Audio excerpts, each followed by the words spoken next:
যে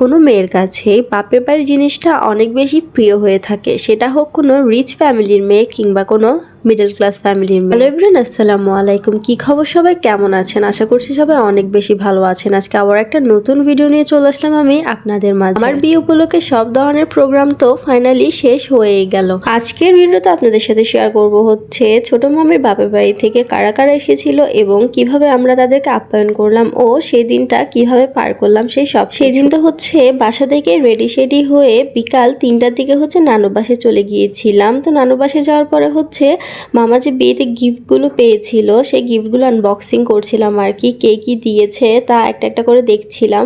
ওর প্রত্যেকটা গিফটই মাশাআল্লাহ অনেক বেশি সুন্দর হয়েছিল। গিফট আনবক্সিং এর পর প্রায় তখন বিকালে শেষ দিকে হচ্ছে আমাদের সবার ভেলপুরি খাওয়ার ক্রেভিংস হয়। তো ক্রেভিংস যখন হয়েছে আমি সাথে সাথে হচ্ছে আমার কাজিনকে সাথে নিয়ে আগ্রাবাদ চলে গিয়েছিলাম। সেখান থেকে হচ্ছে বেশ অনেকগুলোই হচ্ছে ভেলপুরি কিনে এনেছিলাম সবার জন্য। ভেলপুরি কিনে বাসা ব্যাক করতে করতে প্রায় হচ্ছে সন্ধ্যা হয়ে গিয়েছিল। আর আগ্রাবাদ মানে তো একটা জমজমাটি ব্যাপার। এমনিতেও সন্ধ্যার সময় আগ্রাবাদ যেতে অনেক বেশি ভালো লাগে, যদিও বা অনেক বেশি রাশ থাকে সন্ধ্যার সময়, হাঁটা খুব একটা যায় না।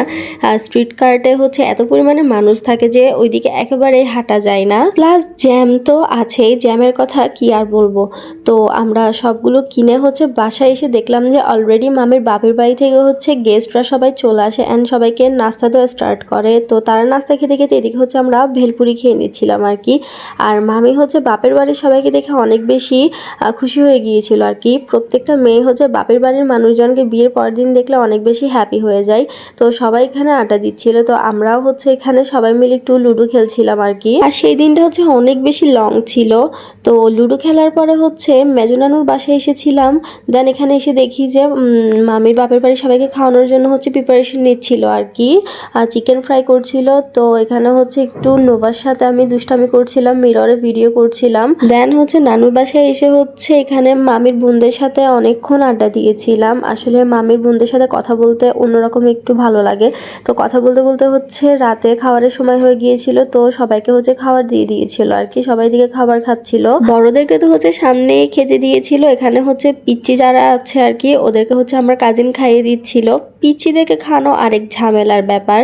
তো এরপরে তারা খেতে খেতে হচ্ছে আমি আবারও মেজনানুর বাসায় এসেছিলাম, যেহেতু টাইম একেবারেই যাচ্ছিল না।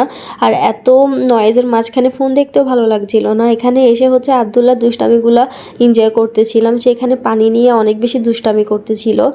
তো পানি নিয়ে দুষ্টামি করতে করতে একেবারেই নিজেকে নিজে ভিজিয়ে দিয়ে, নিজে তো ভিজেছে সাথে নোবার মাথায় হচ্ছে পানি ঢালছিল। মানে দুষ্টামি কারে বলে তারে দেখলেই বোঝা যায়। তো এখানে এসে দেখলাম যে মামির বোনরা হচ্ছে চলে যাওয়ার জন্য প্রিপারেশন নিচ্ছিল আর কি, সবাইকে বিদায় জানাচ্ছিল। আর সেই সাথে মামি হচ্ছে কান্নাও করে দিয়েছিল, যেহেতু বিয়ের পরের দিন ছিল। বাপের বাড়ির মানুষের প্রতি অন্যরকম একটা ভালো লাগা থাকে প্রত্যেকটা মেয়েরই। তো মামি যেহেতু হচ্ছে বাসার সবার ছোট, তো আদরের দিক দিয়ে তো অনেক বেশি পায়, যার কারণে হচ্ছে অনেক বেশি ইমোশনাল হয়ে যায় আর কি বাপের বাড়ির মানুষজনকে দেখলে। আন্টিদের কথা কি আর বলবো, মানে মামির বোনরা আর কি, ওদের বিহেভিয়ার এত পরিমাণে ভালো আর এত বেশি মিশুকে, এত বেশি মিষ্টি করে কথা বলে। আসলে আমাদের কাছে অনেক বেশি ভালো লাগে মামির বোনদেরকে। তো তারা যাওয়ার পরে হচ্ছে আমরা সবাই খেতে বসে গিয়েছিলাম আর কি। তো খাওয়া দাওয়া শেষে প্রায় 12টা বেজে গিয়েছিল খেতে খেতে। আমার আজকের ভিডিওটা হচ্ছে এতটুকুই। কেমন লেগেছে অবশ্যই হচ্ছে কমেন্ট করে জানাবেন। ভালো লাগলে অবশ্যই একটা লাইক করে দিবেন। আবারও দেখা হয়ে যাবে নেক্সট কোনো একটা ভিডিওতে। ততক্ষণ পর্যন্ত আপনারা সবাই অনেক বেশি ভালো থাকবেন। আল্লাহ হাফেজ।